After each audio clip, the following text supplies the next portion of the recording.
What if Rome didn't fall because of barbarians but because it stopped fixing itself? What if the most powerful empire in history collapsed while believing it was still unbeatable? What if America isn't facing a sudden collapse, but a slow Roman-style decline, hiding in plain sight? And what if historians already know the year when the pattern became undeniable? 2026. For centuries, Rome believed it was eternal. Its roads spanned continents. Its armies were unmatched. Its laws shaped civilization. Romans didn't just rule territory, they ruled imagination. The idea that Rome could fall felt absurd, almost offensive. This belief became Rome's first fatal mistake. By the late Empire, Rome still looked powerful. Grand buildings stood tall legions. Marched. Coins carried the emperor's face, but beneath the marble and banners, decay had already begun. Institutions weakened. Leadership lost credibility. Corruption normalized itself as survival. Rome mistook size for stability. America today carries a similar myth: the strongest military, the dominant currency, cultural influence everywhere. This creates the belief that decline is impossible or at least someone else's problem. Criticism is often dismissed as exaggeration or disloyalty, but Rome teaches a brutal lesson. Empires don't collapse when they're weak. They collapse when they believe they are untouchable. By the time Romans admitted decline, they no longer had the tools to reverse it. Power delayed reform. Confidence replaced correction. The system kept running but in the wrong direction. America approaching 2026 faces the same danger, believing dominance alone is enough, while ignoring the slow erosion underneath. Rome did not collapse because it suddenly ran out of money. It collapsed because it destroyed trust in its economy while pretending everything was under control. As military costs rose and the empire expanded beyond sustainable limits, Roman leaders chose the easiest solution: manipulate the currency. Silver coins were gradually diluted with cheaper metals. On the surface, nothing changed. The coins looked the same, carried the same symbols, and were declared equal in value. But people noticed. Prices rose. Confidence fell. Soldiers demanded higher pay. Merchants started refusing coins altogether. Rome had invented a dangerous illusion: money backed by authority instead of value. America's situation today is different in form, but familiar in structure. Massive government spending, historic debt levels, and continuous monetary expansion are normalized as tools of stability. The system functions because people believe it must. Markets, currencies, and institutions depend not just on numbers but trust. Rome teaches that economic collapse rarely begins with shortage. It begins with disbelief. Once people lose faith in currency, they stop planning for the future. Investment slows. Hoarding begins. The economy turns defensive. Rome entered a cycle where more manipulation was needed to fix the damage caused by earlier manipulation. This feedback loop was fatal. By the time Rome tried reforms, confidence was already gone. The economy didn't explode, it eroded. America approaching 2026 faces the same structural risk: not immediate collapse, but slow erosion, masked by complexity. Economic warnings are reframed as technical debates, while the deeper issue, long-term confidence, goes untouched. Empires don't fall when money disappears. They fall when money stops, meaning what it once did. Rome learned that lesson too late. Rome's early strength came from institutional stability. Even when leaders were flawed, the system endured. Laws mattered more than personalities. Governance followed predictable rules. That balance collapsed in Rome's final centuries. Emperors rose through intrigue, bribery, and violence. Many ruled briefly. Some were assassinated by their own guards. Political survival replaced governance. Long-term planning became impossible when leadership was unstable. The empire entered a cycle of chaos. Each new ruler focused on securing power, rewarding loyalty, and eliminating rivals. Corruption was no longer a flaw, it was the operating system. America today faces a modern version of this breakdown. While leadership changes are peaceful, the political battlefield has become permanent. Institutions are increasingly treated as weapons. Trust in governance erodes as citizens see power used for survival rather than service. Policy becomes secondary to optics.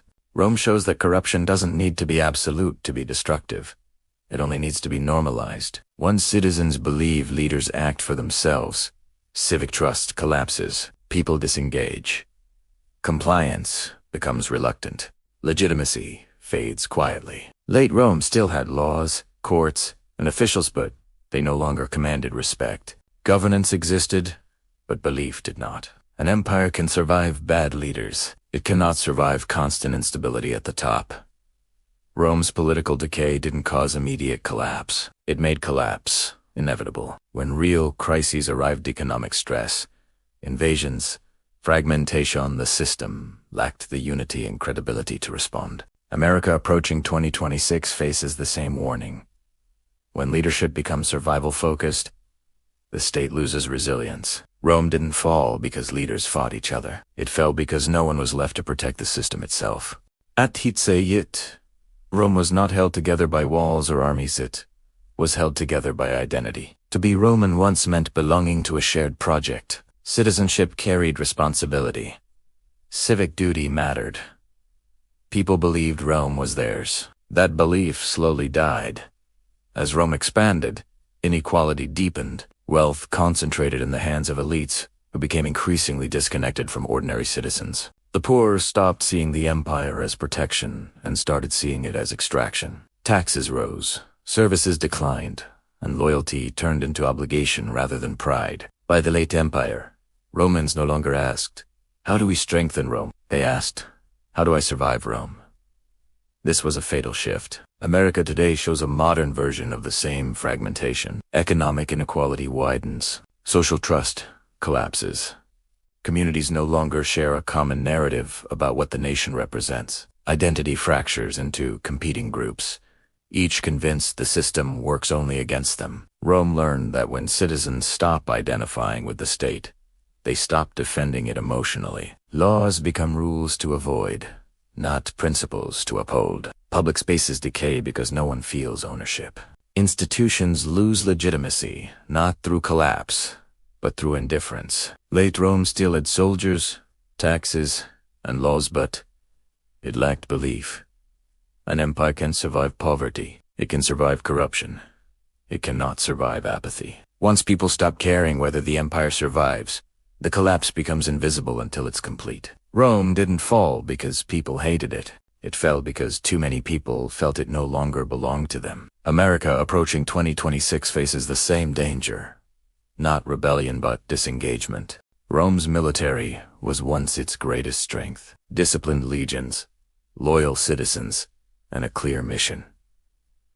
Protect Rome by expanding it. But in its final centuries, Rome's army became something else, a force stretched thin, defending borders rather than shaping the future. The empire grew too large to protect efficiently. Troops were stationed everywhere. Resources were drained maintaining walls, forts, and distant provinces. As Costros, Rome increasingly relied on mercenaries fighters, loyal to payment, not.